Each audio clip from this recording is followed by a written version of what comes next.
So today we speak about software interoperability in the field of 3D, how we can build efficient XR workflows. And also I call that pitch 3D software interoperability revisited, because this is perhaps another way we present something, some way to create 3D digital workflow in another way. So we'll visit that. So to begin, I have a simple question. Who played Lego as a kid? Yes. Not everybody. But I suspect that a lot of people played Lego as a kid. I played Lego as a kid, and I play Lego as an adult also. I love that tools because perhaps one motto of Lego is easy and limited building, giving you building blocks to build anything very smoothly and easily. And the topic of the day is, can we do the same with 3D software, 3D technology to build workflows, process, application easily and efficiently? So it's a topic of the day. So I introduce the digital backbone concept and how we can build the 3D building blocks with existing application to build a complex workflow using existing legacy application. But before starting with that, I want to present one concept that seems to me very important when someone tries to create 3D digital workflow and process. The concept, I call that projection. And projection is when you go from one universe of data and software, and you want to transfer your value, your data, your assets to another universe. In fact, this is not just an export or an import of your data. This is a projection of your data from the first universe to the final universe. And that concept is very important for me. So let's pretend that the triangle is one universe, one application, and the circle is another one. So the small black arrow is not an export. This is a projection. How I project my data from the triangle world to the circle world. And okay, we see this is not the same shape. So I'm using the analogy of shape, overlapping shapes to understand what happened. Here, we see that my asset in the initial world will be cut by the universe of the second world. So by the boundaries of the secondary world. So that's very important to understand that when you do a projection, not every time, but very often, you lose information. And another thing that seems to be very important for me is then when you make a projection like that, you have several ways to project your information from the world A to the world B. So the result may be that also. So what is the right way to project my data from left to right? Is it the first one or the second one? That's very important to understand that. Because projection introduce a bias in your data. That's the first thing I want to explain.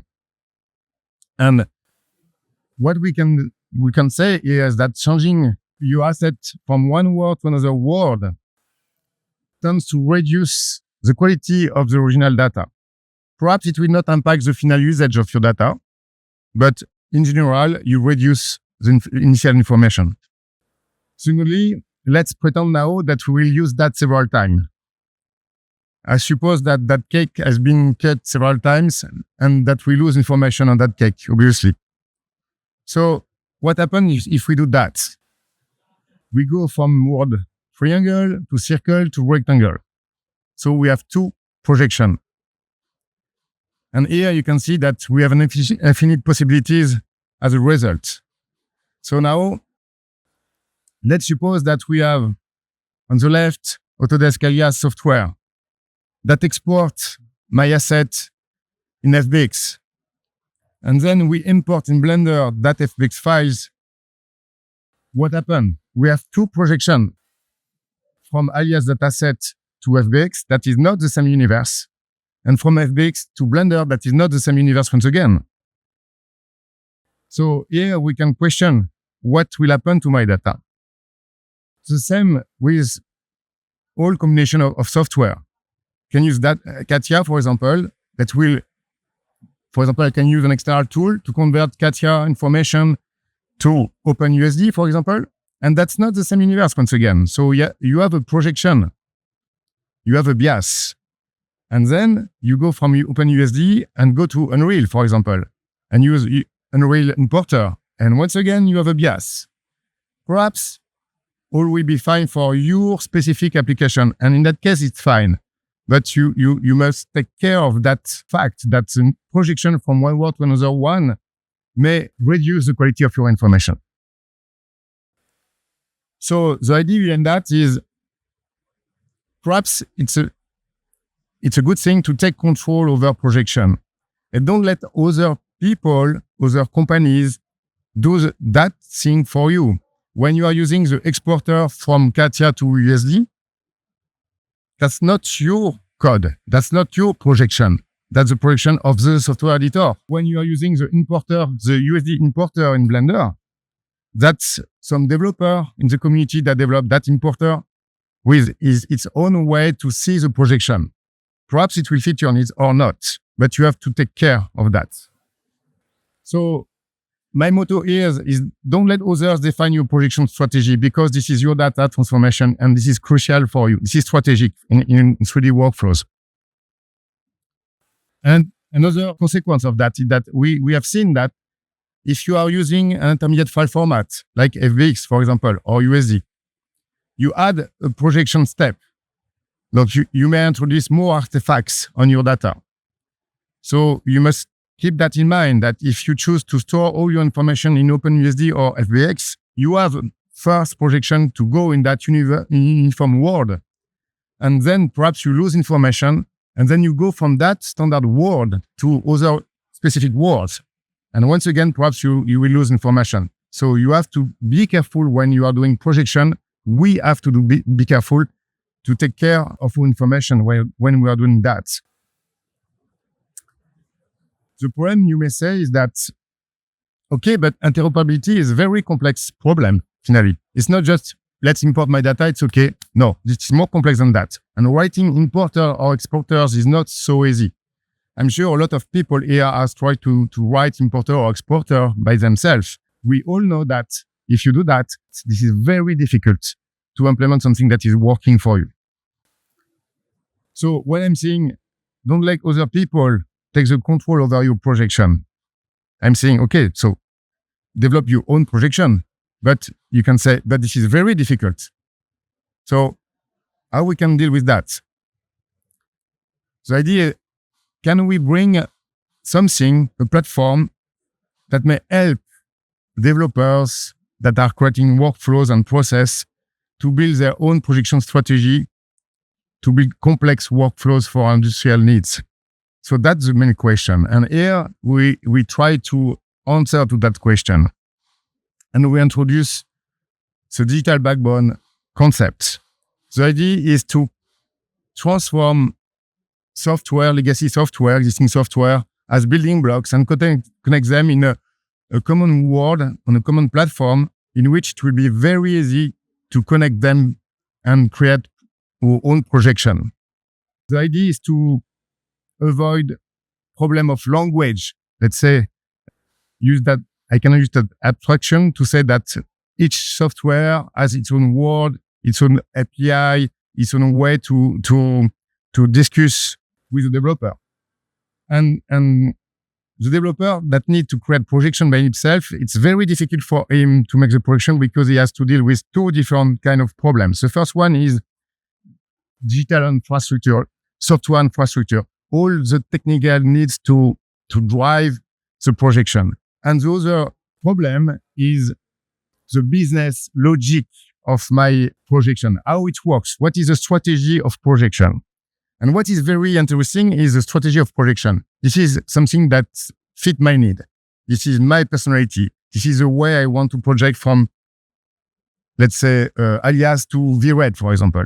I want to project my data from there to there this way. That is very important, and this is specific. But all the technical stuff behind that are not specific. And here, the digital backbone solve that problem and solve all the technical stuff for you and leave you the only work to write few lines of code to explain how you project your information from one software to another one, or from one software to a specific format, for example. So let's see the digital backbone as this platform, for example. Now what I can do, I can connect Blender, for example, to the digital backbone. For that purpose, we develop a bridge, a connector, that will copy the Blender data inside the digital backbone without any bias. This is a direct copy 1-for-1. There's no bias at all. And we can do the same for another software. For example, for VRED. We'll copy the VRED core data in the digital backbone without any bias also. It may be a full copy, if it's possible, or a subset of the global data set of the application. And once we have done that, what is interesting is that in the digital backbone, the Blender core data and the VRED core data are of the same type, of same class. I can manipulate with the same tools these two different kind of data. So for me, developing a projection will be far more easy than if I have to develop a specific bridge between directly the Blender application and the VRED application. So here is the projection. It's simply a Python script, for example, maybe something else, but here we can use Python script. And that script will rely on the platform to solve all technical problems. So in Python, with few lines of script, I can project my Blender asset in VRED assets. And I have a demonstration of that just after. For your information, the connectors are written in Python also. And the number of lines of code in Python for the connectors are about 1,000 or 2,000 lines of code. And once it's done, these connectors are forever. You do that only one time and it's solved. After, you have to focus only on projection code. And here the projection code is only 300 lines of code. A beginner in Python can write this line of code. That's very interesting. So here, for example, we have a direct connection from Blender to VRED without using an intermediate file format. So what it gives, I have a video. So short video, you have on the left, you have Blender, on the right, you have VRED. And we have the small connector in each software as a plugin. And so if I run the video, you have the toy truck, a very simple model, just for the demonstration. But here in Blender, we connect to the digital backbone and we say, okay, I want to save that project in the digital backbone. And okay, then here, by clicking that button, we say we want to project the Blender dataset to a VRED dataset. And now, on the right, we connect to the VRED to the digital backbone, and we say, okay, can you load the project toy truck? And here, in the digital backbone, since we have made the projection from Blender to VRED, the VRED dataset already exists now. And VRED just has to load native asset, VRED assets, and to synchronize with it, and to load that in the application to reveal it. So now you see, you have a projection from left to right. We convert basic material at that stage, but you have the projection is made. And we use no intermediate file formats. We convert native Blender data to native VRED data directly. So now, if I do that, I have a workflow now. I can create data on the left in Blender. Let's say that I create the model in Blender and I push information in VRED. For what? For visualization, for example. I can prepare my scene and put lighting, environment, and prepare the final rendering in VRED. But what happens if I change my initial model in Blender? So if you write exporter or importer, you may have face the difficulty to synchronize the work, because if someone changes the Blender model, what happens to the VRED model? And updating the VRED model is a very difficult task for the CG artist. So here, what happened with the digital backbone? So same situation, but now the Blender operator will change something. Remove one part of the toy truck, and we'll save that to the digital backbone. And on the right, another operator, the VRED operator, let's say, for example, that it changed some materials. So let's turn the blue to the color of Laval Virtual. Okay. And now it will save the asset of VRED in the digital backbone. So now we have two different copies of this project. But what happened here is that by pushing the projection button, we will have the ability to merge the modification of Blender and VRED now. And we will get the modification of the dataset in Blender that are projected in VRED without losing the work that has been made in VRED. So that feature is an automatic benefit of the digital backbone. The guy that worked the projection from Blender to VRED has made nothing for that. It inherits from that feature from the digital backbone that take care of all that problematics. So that's very important to understand that we simplify at the maximum level the work of the guy that created the projection. It simply say, okay, here is my Blender dataset. Here is how I want to project my dataset in VRED using native dataset from Blender and VRED. And by describing that, creating projection algorithm, strategy, and giving that to the digital backbone, all other aspects is taken by the control by the digital backbone. Let's continue on my presentation. So take back digital backbone with the connection of Blender and VRED. Now, what happened in this situation if I'm doing that? I'm connecting two instances of Blender to the same dataset in the digital backbone. What it gives? It gives Blender collaboration. And I have a video of that. So here you have two instances of Blender. And we connect the two Blender to the same project in the digital backbone. And yet there is no projection at all. This is the same dataset. So now in the Blender on the right, we say, okay, please load the dataset from the digital backbone. So since this is native file format, native, not file format, but dataset, there is no extra work to do. So, okay, we have the same project now. And you have two users that are working on the same project. Now, what happened if the guys on the left, once again, change the position of one part on the toy truck, and on the right, the guy is changing, I suppose this is a color, like we made in VRED, but this time this is in Blender.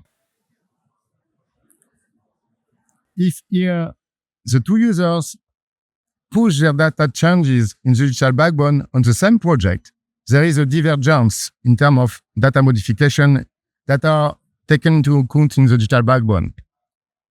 And the digital backbone will do an automatic merge of the modification. So what happened? You have two different users that are interacting in real time, not in real time intensively, but it may be real time, in Blender on the same project. And you can have as many users as you want. That's a direct benefit of the digital backbone. If you want to have 10 users playing in the same project using Blender, it works. You can also do that offline because you can synchronize with a local database, or you can have a server and synchronize the server and have a local copy of, automatically the digital backbone can make a local copy of the data. You go home, you disconnect from the server, you continue to play and synchronize. And when you come back, you can have an automatic synchronization of the data. All that feature are made by the digital backbone once again. Of course, we have made that for Blender, but we also have exactly the same benefit for any application connected to digital backbone, because here VRED, I don't put the video here, but you can come on the booth and we have a demonstration, a live demonstration of the booth. VRED become also collaborative software, the same way as Blender become a collaborative software. So now that's a direct benefit of the digital backbone. And what happens if we put back a projection? Then here you have a workflow. And on the model, initial model, in your workflow, you have several people that are collaborating to create the geometry of the model. Then you push the resulting model to the VRED world. And here you have a collaborative session with several VRED that are playing with that user that are working on the final version of that projection to finalize the model. But if one of these users is modifying the geometry, even collaboratively, once again, you push the content, the modification, and every user on the right in VRED will be updated with the geometry modification. So here you start to see, say, an advanced workflow. But we can imagine far more complex workflows than that using the digital backbone. For example, here is the idea that we can create custom application in the digital backbone, because if we can connect legacy application like Blender or VRED, you can develop your own application also and specify what is your data set, your specific data set. And this is very easy in the digital backbone, and create your custom application, let's say using, for example, Python and PySide 6, for example, for the user interface. And the digital backbone will take care of your data. And what is very interesting is that the digital backbone will produce for you all the software infrastructure that is needed to very easily build your custom application. Another benefit is that, for example, we have Blender on the left, we have VRED dataset on the right, is that all data that is stored in the digital backbone are of the same class, of same type. So I can reference from my dataset natively Blender dataset or subclass of Blender dataset, and the same for VRED. And here is what I call a meta structure, because here I have my project that reference external structure from external software, but in the digital backbone, all is uniform. So I have an appropriation of all this data set and structure and create my own complex data structure built over external data structure. So that's very powerful, because now I can create a more complex application where my custom application will do the orchestration, will organize the work of my team using Blender and VRED, and will structure the work by saying, okay, for example, my orchestration application is maybe very simple, and just say, okay, I will create my notion of project management, and my concept of project will reference one Blender project for the geometry and one VRED project for the final rendering. That's my choice. Of course, you can put Katia on the left, you can put what you want. And then I will structure the work of my team by saying, okay, now for that project, hey guy, you are the Blender operator. You have to connect to the digital backbone and open my project and attach your Blender data in my project. And it will be done automatically. So the Blender operator will feed the project with the Blender data. And in the orchestration, we can say, okay, now we have a Blender data of that version. We can push the data to the VRED project and attach the VRED resulting from the projection to my structure, my project structure. And I can say now to the VRED team, hey guys, now work on that project in the digital backbone and reach it to finalize the rendering. And here I can manage all the versioning during that. I can create versioning on my project, say, okay, this is version 1, version 2, version 3. I can choose when I switch from version 1 to version 2. So I can create a complex industrial project and create what I call the meta application. And doing that, I'm using external software like Blender, VRED, Katia, or USD framework to create complex meta application that will fulfill my needs. And as I control my data, as I control my projection algorithms and strategies, as I control all my structure and my process, I gain sovereignty on my process because I can decide what I do with my data. I can decide how I store my data and what I do with my data. So I think this is a very interesting way to organize and structure workflows and industrial application. Just here, an example of that very small application that is written in Python. This is just for the demonstration. We have created a very small application with a notion of project, and we describe the data structure of that application. You see, this is a description. We have developed a description language of the schema of the information. And you describe here my project with a name and description. And then you say, we have an attachment. We attach to that project the VREDs and graph. And we attach also Blender data. Blender data is the core data of Blender. And we attach that to my project. And doing that, I created my custom application. So this is very easy. Describing my schema and developing few lines of code in Python, I can create that simple orchestration application. So to resume, what are the benefits of the digital backbone? This is a way to easily create very powerful workflows and industrial applications. It gives me a way to take back the control over my workflows and establish as much as possible sovereignty over my workflows and my data. We have a community edition that is really available. We are putting it on the website. This is just now, Laval Virtual is the official launch of the digital backbone. And we want to put all these connectors and projection example in Python. We want to put that in open source. So you can use it freely and develop your own projection just by copying the existing projection algorithm and strategy and modifying this strategy for your own usage. So if you're interested by that, just come to visit us on our booth, booth A107, and we can show you a live demonstration if you want, and explain you how it works. And once again, I said that this is very easy and accessible to any Python developer. We don't limit the digital backbone to Python. You can develop your application using C++ and any other language. So at this stage, we support Python and C++, but we'll open that to far more language in the near future.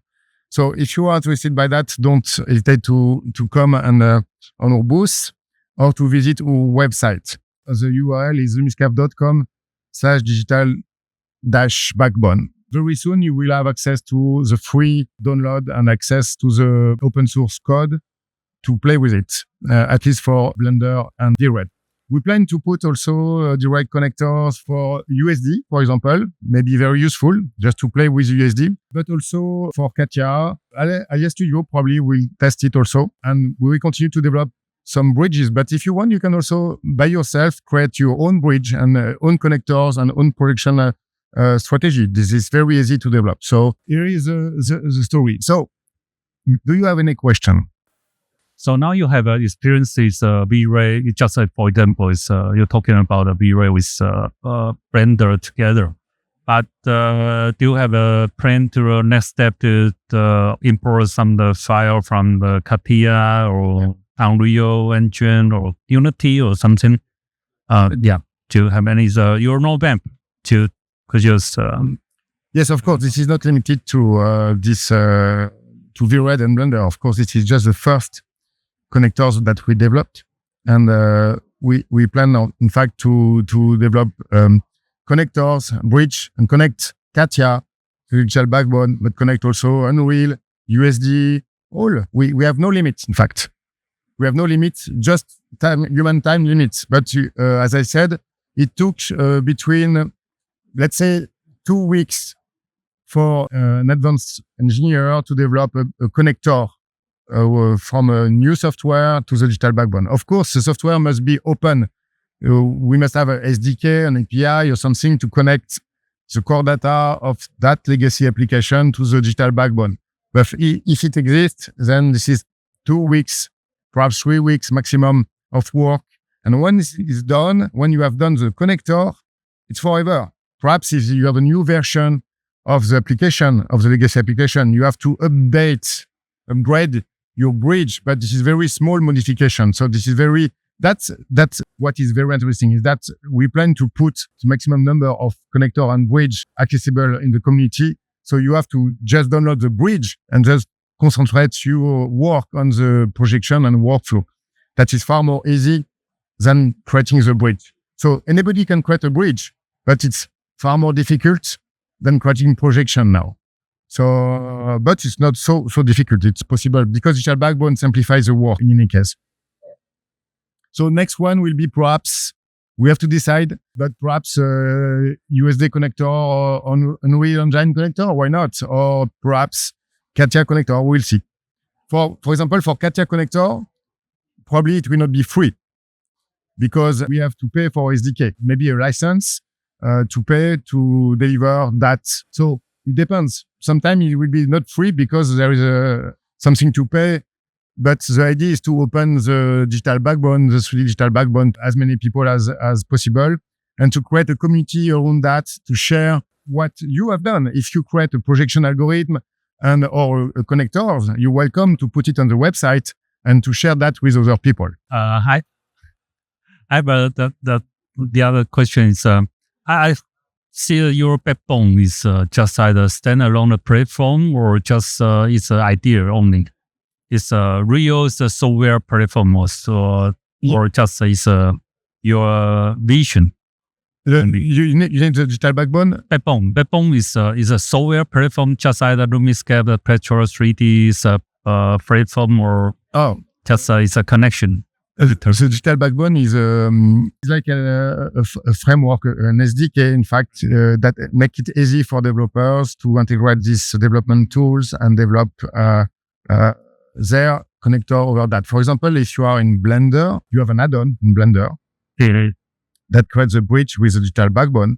And if you want to create the projection in Python, for example, you have to import a module in Python. And once you have done the import, Python is augmented with all the features needed to work with a Blender dataset and with a VRED dataset. So you have a very simple API to develop the projection algorithm. And that module, Python module, is available for free to download. So, okay. So you have just to say for a Python developer, you have to just do pip install DS Viper. This is the name of the... So Lumiscaphe is just development, this a Python library. Yes, this is like a Python library. There's other tools, but mainly you have a Python library to import to Python just to start to work with the digital backbone. It's very simple. Okay. And we'll put some tutorials on the website so you can follow the tutorials to develop your own projection or your own connector. Thank you. Thank you, Jim. Another question? That's okay. Time to lunch. Thank you very much for your attention. Don't hesitate to come and visit us to our booth. Thank you very much for your attention.